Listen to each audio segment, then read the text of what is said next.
سوال ہے رمضان اور زکوٰۃ کا کیا تعلق ہے؟ خوب سمجھ لو، رمضان کا زکوٰۃ سے براہ راست کوئی تعلق نہیں ہے۔ جب آپ صاحب نصاب ہوئے تھے نا، 52.5 تولے چاندی کے برابر مال آیا تھا آپ کے پاس، سونا، چاندی، مال تجارت، نقدی، یہ 4 چیزیں جس دن آپ کے پاس آ گئیں، کتنی؟ جتنے میں 52.5 تولہ چاندی آتی ہے، تو آپ پر لازم تھا کہ اپنی وہ اسلامی تاریخ آپ محفوظ کر لیتے۔ 5 محرم کو آئیں یہ چیزیں، تو 5 محرم ڈیٹ محفوظ کر لی، اگلے سال 5 محرم کو آپ کا زکوٰۃ کا حساب ہوگا۔ سمجھتے ہو؟ پھر دے بے شک، بعد میں دو، پہلے دو، وہ آپ کی مرضی ہے۔ زکوٰۃ کا نصاب کیا ہے؟ مال تجارت کی تعریف کیا ہے؟ سونا، چاندی، مال تجارت، نقدی، کیش رقم جسے کہتے ہیں، 4 چیزیں جس کے پاس 52.5 تولہ چاندی کے برابر ہوں۔ 52.5 تولہ چاندی کے ریٹ کیا چل رہے ہیں مجھے نہیں معلوم، اوپر نیچے اتنے ہو رہے ہیں، شاید 90,000 1 لاکھ روپے تک چل رہے ہیں شاید۔ تو جس کے پاس اتنی مالیت کا سونا، چاندی، تجارتی مال یا نقدی ہو تو وہ صاحب نصاب بن جاتا ہے۔ اس پر لازم ہوتا ہے کہ وہ اسلامی تاریخ نوٹ کر لے۔ عام طور پر جب لڑکوں کی، لونڈے لپاڑوں کی تنخواہ لگتی ہے، پہلی تنخواہ 90,000 1 لاکھ آئی تو وہ صاحب نصاب بن گئے۔ لڑکیوں کی شادی ہوتی ہے، ان کو سونا ملتا ہے، تو جس دن ان کو سونا ملا ہے، ہینڈ اوور ہوا ہے، وہ تاریخ، وہ اسلامی تاریخ نوٹ کر لیں۔ سمجھ میں آ رہی ہے بات؟ پھر ہر سال اسی تاریخ کے حساب سے زکوٰۃ دیا کریں۔ مال تجارت کی تعریف کیا ہے؟ مال تجارت اس مال کو کہتے ہیں جو بیچنے کے لیے خریدا ہو اور اب تک بیچنے کی نیت باقی ہو۔ آپ کی دکان ہے، کرائے پہ دی ہوئی ہے، دکان پہ زکوٰۃ نہیں ہے کیوں؟ کرائے پہ دی ہوئی ہے۔ آپ کی گاڑی ہے، کرائے پہ دی ہوئی ہے، زکوٰۃ نہیں ہے کیوں؟ کرائے پہ دی ہوئی ہے۔ ہاں، گاڑی آپ نے خریدی ہے کہ بیچ دوں گا میں، خریدتے ہوئے بیچنے کی نیت تھی تو اس گاڑی پہ زکوٰۃ دینا واجب۔ ہاں، گاڑی آپ نے خریدی اپنے لیے، ارادہ ہوا کہ جب بیچنے کا موڈ ہوا تو بیچ دوں گا، یہ مال تجارت نہیں ہے کیونکہ خریدی کس لیے؟ بیچنے کے لیے، ضرور استعمال کے لیے۔ اس طرح پلاٹ آپ نے خریدا کہ یار کنفیوز ہوں، دیکھیں گے فیوچر میں بناؤں یا بیچوں، سوچوں گا، زکوٰۃ نہیں ہے اس پر۔ ہاں، پلاٹ خریدا، نیت کیا ہے؟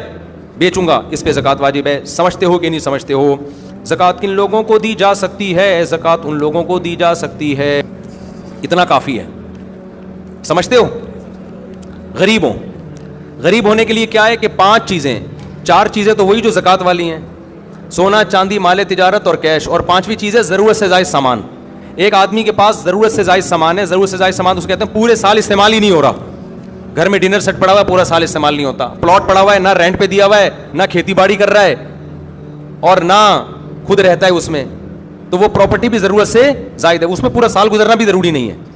تو جس کے پاس اس طرح کی پراپرٹی ہو جو استعمال میں نہ آتی ہو، یا سونا، چاندی، مال تجارت اور نقدی اس کے پاس 52.5 تولہ چاندی کے برابر ہو، یا 5 چیزوں کا مجموعہ 52.5 تولہ چاندی کے برابر ہو، تو ایسے آدمی کو زکوٰۃ دینا جائز نہیں ہے۔ سمجھتے ہو کہ نہیں سمجھتے؟ اتنا پوچھ لیا کرو بھائی، تمہارے پاس کوئی ایسی پراپرٹی تو نہیں ہے جو استعمال میں نہ آتی ہو، اتنا پوچھ لیا کرو۔ پورا نصاب پیش کرو گے تو پاگل ہو جائے گا نا، وہ کہے گا تو زکوٰۃ نہیں دے بھائی، میرے حساب نہیں ہو رہا مجھ سے۔ میں جب کسی کو زکوٰۃ دیتا ہوں تو اتنا پوچھ لیتا ہوں، یار تمہارے پاس سونا وونا تو نہیں ہے؟ نہیں ہے بھائی، کیونکہ سونا آج کل اتنا مہنگا ہے کہ وہ سونا ہی آدمی کو مالدار بنا دیتا ہے۔ اور بھائی تمہارے پاس بینک میں کیش اماؤنٹ کتنا پڑا ہوا ہے؟ غریب کے پاس تو کیش اکاؤنٹ ہی نہیں ہوتا عام طور پہ، ہے 20-30 ہزار ہے تو وہ مستحق ہے زکوٰۃ کا۔ کوئی پراپرٹی تو نہیں ہے گھر کے علاوہ، جس گھر میں رہتے ہو وہ تو ٹھیک ہے، ایسا تو نہیں کوئی پلاٹ لے کے ڈالا وہ خالی پلاٹ پڑا ہوا ہو، تو ایسا اگر نہیں ہے تو عام طور پر ایسا آدمی زکوٰۃ کا مستحق ہوتا ہے۔ سمجھتے ہو کہ نہیں سمجھتے؟ کیونکہ نہ پیسہ ہے، نہ کوئی سیونگ نہیں ہے، خلاصہ یہ نکلا، سیونگ نہیں ہے اس کے پاس۔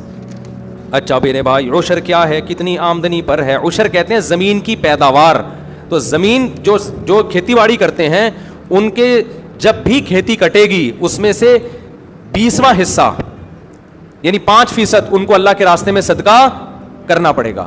اور اگر وہ بارش کے پانی سے زمین سیراب ہوتی ہے، ٹیوب ویل یا نہر کا پانی نہیں ہے، بارش کا پانی ہے، تو پھر 10% اللہ کے راستے میں خرچ کرنا پڑے گا۔ اس میں سال کا نصاب ضروری نہیں ہے۔ ابے کیا ہو گیا تم لوگ ایسے مجھے دیکھ رہے ہیں جیسے کچھ بھی سمجھ میں نہیں آ رہا؟ دیکھو، آپ جب بھی زمین سے پیداوار اگاؤ گے نا، جو کھیتی باڑی کرنے والے لوگ ہیں، تو اللہ نے کہا آتو حقہ یوم حصادہ، جس دن کھیتی کٹے گی اللہ کا حق اس میں سے نکلے گا۔ اتنا مزہ آتا ہے نا یہ آیت پڑھتے ہوئے کہ کیا اللہ میں نے کتنا اچھا قانون بنا دیا، کھیتی کٹ رہی، اللہ کہہ رہے میرا بھتہ مجھے چاہیے گویا کہ بھائی۔ تو نیک لوگ خوشی خوشی دیتے ہیں۔ اگر اللہ کہہ دیتا نا یہ ٹیکس ہے تمہیں دینا پڑے گا، یہ جرمانہ ہے تمہیں دینا پڑے گا، مزہ نہ آتا عشر دینے میں۔ اللہ کہتے ہیں جس دن کھیتی کٹے، پہلے اللہ نے اپنی نعمتیں بیان کی کہ اس نے آسمان سے پانی برسایا، یہ پانی سائنسدان نہیں برساتے، پھر اس نے زمین سے تمہارے لیے طرح طرح کے نباتات پیدا کیے، انار پیدا کیا، انگور پیدا کیا، سب اللہ کر رہا ہے۔ اللہ کہہ رہے ہیں لہذا جس دن کھیتی کٹے گی اس دن میرا حق میرا حق مجھے دو. تو جن کو اللہ سے محبت نہیں ہے وہ اس کو جرمانہ سمجھتے ہیں, جن کو اللہ سے محبت ہے ان کو اس آیت میں اتنا مزہ آتا ہے. اے اللہ تو کہہ رہا ہے کہ میرا حق صرف 20واں حصہ 5%, تو اگر کہتا نا آدھا دے تو ہم آدھا تجھے دے دیتے, تو کہتا پورا دے تو ہم پورا تجھے دے دیتے. کھلانے والا تو تو ہے نا.